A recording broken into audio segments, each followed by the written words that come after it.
દિલથી સ્વાગત છે યોર ટેસ્ટી કુકિંગ ચેનલમાં।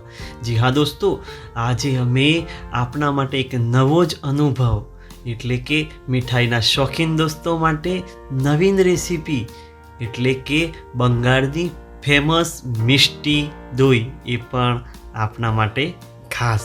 જી હા દોસ્તો, બનાવી એકદમ સિમ્પલ છે, તો આ અનુભવ ઘરે જરૂર ટ્રાય કરજો ને અમારો આ વિડીયો ગમે તો લાઈક કરજો અને સબસ્ક્રાઈબ બટન દબાવી લેજો દોસ્તો।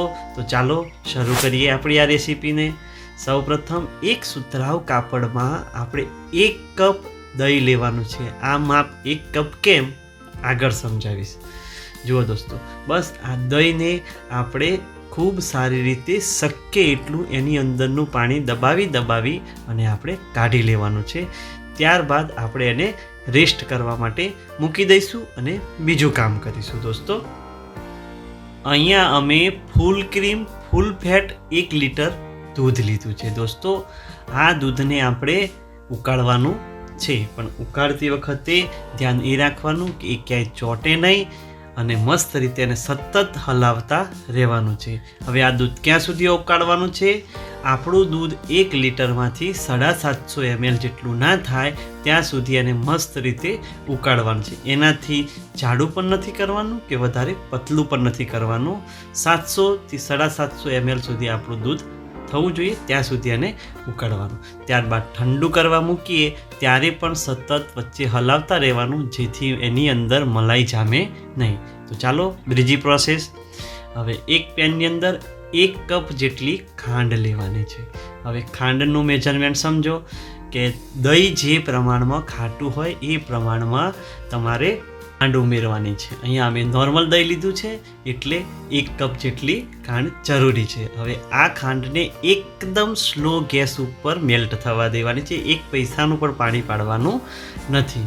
બસ ધીરે ધીરે એની મેળે એ મેલ્ટ થશે, ધીરજ રાખવાની દોસ્તો। 70% જેવી મેલ્ટ થવા આવે એટલે આ રીતે પેન ફેરવવાનો અને 80%થી ઉપર જ્યારે મેલ્ટ થાય ત્યારે આપણે ચમચા વડે એને હલાવવાની છે। એ પહેલાં નાખવાનો નહીં તો ખાંડ ચોંટી જશે દોસ્તો। કેરેમલ બનાવતી વખતે ખાસ ધ્યાન આપજો કે લાઇટ ગોલ્ડન કલર થાય એટલે એની અંદર આપણે 3 થી 4 ચમચા ગરમ કરેલું દૂધ ઉમેરવાનું છે। વધારે ડાર્ક થવા દેશો તો આપણો કેરેમલ કડવો થઈ જશે।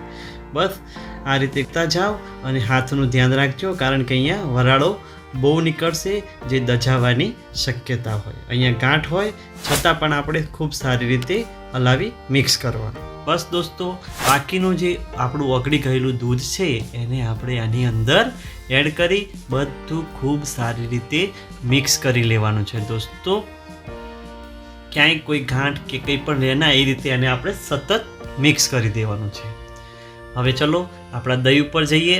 આપણું દહીં નીતરી અને જો આટલું પાણી નીકળી ગયું છે। આ પાણીને તમે લોટ બાંધવામાં કે બીજા કોઈ કામમાં ઉપયોગ કરી શકો છો, ફેંકી દેવું નહીં। હવે દોસ્તો આપણા દહીંને પ્રોસેસ કરીએ તો આ દહીંને આપણે મસ્ત વિસ્કર વડે એકદમ સ્મૂથ ફેટી લેવાનું છે। જેમ આપણે શ્રીખંડ બનાવીએ છીએ એવી રીતે સ્મૂથ ફેટી લેવાનું છે, જેથી અંદર ક્યાંય લમ્સ રહેવાની શક્યતાઓ ના। હવે દોસ્તો એની અંદર આગળની પ્રોસેસ, દૂધને પહેલાં ચેક કરીએ। આપણું દૂધ અંદર આંગળી નાખીએ અને બળાય નહીં એટલું હુંફાળું દૂધ હોવું જોઈએ, ઠંડુ પણ ના થઈ જવું જોઈએ અને બહુ ગરમ પણ ના થઈ જવું જોઈએ। ત્યારબાદ આ રીતે એને મિક્સ કરી અને અંદર બબલ્સ ક્રિએટ કરવાના। પછી જ આપણે આ દહીંની અંદર 2 થી 3 ચમચા નાખી અને હલાવતા જવાનું, જેથી દહીં ધીરે ધીરે પતલું થશે। જેમ જેમ પતલું થાય એમ આપણે બસ બાકીનું દૂધ એની અંદર ઉમેરી દઈશું દોસ્તો। ખાંડનું મેજરમેન્ટ ખાસ માપ ધ્યાન રાખવાનું। ખાંડની જ્યારે આપણે કેરેમલ બનાવીએ ત્યારે પણ ધ્યાન રાખવાનું, વધારે બની ના જાય નહીં તો કડવાશ આવી જાય। હવે આપણી મિષ્ટી દોઈને જમાવવા માટે એક મોટું માટીનું મટકું લીધું છે અને એક નાનું મટકું લીધું છે, સાથે સાથે ચિનાઈ માટીનો બાઉલ પણ છે। હવે શું થશે એની અંદર જમાવવાથી તમે આગળ જોઈ શકશો। તો બસ આ રીતે બધું આની અંદર થોડુંક ઊંડું રહે એ રીતે આપણે ભરી લેવાનું છે। ત્યારબાદ આને આપણે એલ્યુમિનિયમ ફોઇલ અથવા તો કોઈ જાટા કપડાં વડે એને આપણે બંધ કરી દેવાનું છે મસ્ત રીતે. એલ્યુમિનિયમ ફોઇલ લગાવો તો સાઈડમાં રબર પણ ચડાવી દેવાનું.